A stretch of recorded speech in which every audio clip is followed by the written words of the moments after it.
तरुण पिढीने मर्दानी खेळ अंगीकारले पाहिजे. ॲडव्होकेट महेश मोहिते यांचे प्रतिपादन. शिवकालीन मर्दानी खेळ हे आजच्या तरुणांनी अंगीकारले पाहिजे. शरीराची कसरत होणे आज खूप जरुरीचे आहे. अंगाला मेहनत अशी राहिलेली नाही.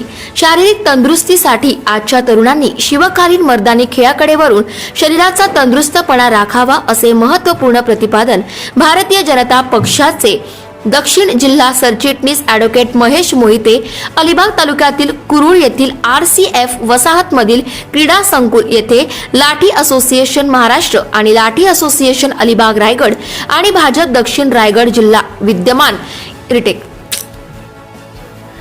आणि भाजप दक्षिण रायगड जिल्हा यांच्या विद्यमाने आयोजित चौथा राज्यस्तरीय लाठी अजिंक्य पद स्पर्धा अलिबाग 2023 स्पर्धेत केले. ॲडव्होकेट महेश मोहिते यांनी यावेळी उपस्थित खेळाडू यांना संबोधित करताना सांगितले की शिवाजी यांच्या काळापासून या खेळाला महत्त्व आहे. महिला उपाध्यक्षा पल्लवी तुळपुळे यांनी भारतीय जनता पक्षाच्या दक्षिण विभागाच्या पुढाकाराने लाठीकाठी मर्दानी खेळाच्या स्पर्धेचे आयोजन केले आहे. ही भूषणवाह आहे. एक प्राचीन मर्दानी छत्रपती शिवाजी महाराजांच्या काळापासून चालत असलेला हा मोहक खेळ एक व्यायाम साधना,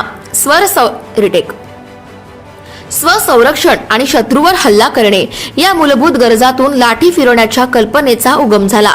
स्वतःचे शौर्य दाखवण्याचे साधन म्हणून लाठीला महत्त्व आहे. प्रतिपक्षाशी जुळवून झुंज घ्यायची असेल तर ती कुस्तीने देता येते. तथापि दुरून हल्ला चढवण्याच्या कामी लाठीच उपयोगी पडते. या युद्धकलेचे स्वरूप प्रात्यक्षिकात्मक असेच अद्याप आहे. 90च्या दशकापर्यंत या कलेच्या स्पर्धा होत होत्या.